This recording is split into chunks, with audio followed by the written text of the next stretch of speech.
Hello সবাইকে, সবাই কেমন আছেন? আশা করি ভালো আছেন, আমিও ভালো আছি। তো এই দেখুন, আজকে আমার কর্তামশাই কাঁকড়া ধরে নিয়ে চলে এসেছে। তা কত বড় একটা কাঁকড়া পেয়েছে, একটা না অনেকগুলোই পেয়েছে। তো বন্ধুরা সবাই মিলে একটা একটা করে নিয়েছে।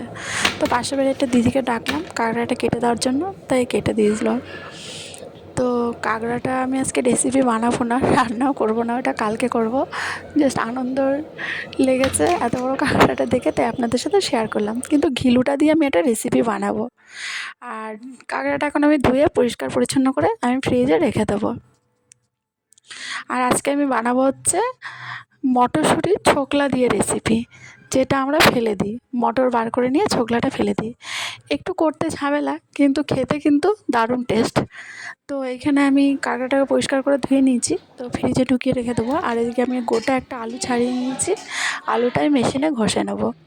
এদিকে আমি বেসন নিয়ে নিয়েছি, আলু ঘষে নিয়ে নিয়েছি, আর কাঁকড়ার ঘিলুটা। এদিকে আমি মটরশুঁটির এই দেখুন খোসাগুলো ভালো করে ধুয়ে নিয়ে নিচ্ছি। এটা আগেই আমি পরিষ্কার করে ছাড়িয়ে নিয়েছিলাম, ভেতরে একটা লেয়ার শাঁস থাকে সেটা ফেলে দিয়েছিলাম।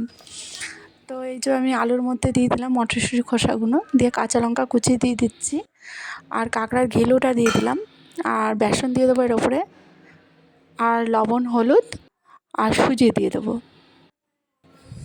আমরা মানে এরকম করে প্রথমবারই আমি করলাম আর কি, মটরশুঁটির খোসার বড়া। কিন্তু আমি এমনি তরকারি খেয়েছি মটরশুঁটির খোসার।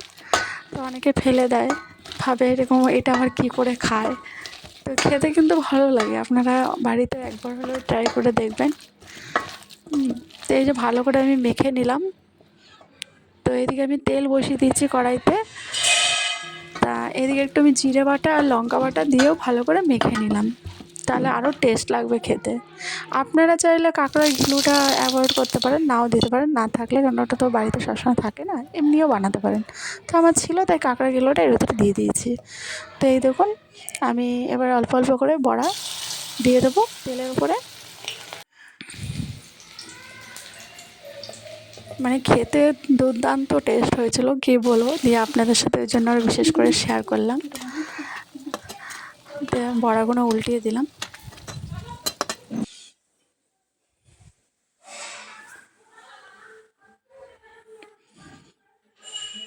এদিকে দেখুন, আমাদের পাশের বাড়ি কী সুন্দর কলা গাছ হয়েছে, কলার কাঁদিও দুটো পড়েছে।